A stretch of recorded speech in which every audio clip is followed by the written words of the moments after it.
တိုင်းပြည်ပညာမဲ့တွေများနေတယ်ဆိုတဲ့တေဂေတကြည်တရား၃ခုရှိပါတယ်ဗျာပြောပါအောင်ဗျစေယုံစေကန်းတွေလူစည်းနေရင်နောက်တစ်ခုကအချုပ်တွေထောင်တွေလူစည်းနေရင်နောက်တစ်ခုကတရားရုံးတွေမှာလူစည်းနေရင်တပည့်တော်အဆိုးဆုံးတစ်ခုပြောခဲ့တယ်လေတိုင်းပြည်ပြည်တွင်းစစ်ကြီးဖြစ်နေတာအဆိုးဆုံးဖြစ်သွားပြီမိုက်တာကန်းကုံသွားပြီလို့ပြောတာကန်းကုံအောင်မိုက်တဲ့လူတွေများလာရင်ပြည်တွင်းစစ်ကြီးဖြစ်အဲ့ဒါပညာမတက်လို့ဒါကြောင့်ဘုရားကပြောခဲ့တယ်ပညာရေးသည်နိုင်ငံရေးဖြစ်သည်သိမ့်ပြဆရာသက်တဲ့ကြောင့်မှပြောခဲ့တာဗျ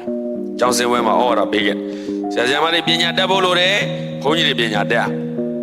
ဆရာကြီးရွှေဦးတော်ကျွန်တော်ဤတသက်တာရီမန်းချက်ကြီး2ခုဆိုတဲ့စာအုပ်ထဲမှာဆရာကြီးရွှေဦးတော်ပြောတာရှိဒုက္ခိကပေါ့ဗျာဆရာမတွေတင်တန်းစဆရာမတွေသူသွားပြီးဟောပြောဝဲလုပ်ပါတယ်ဆရာမ800လို့ပြောတယ်အဲ့ဒါပုံမှန်စာပတ်တဲ့ဆရာမဘယ်တယောက်ရှိတော့ဆိုပြီးတော့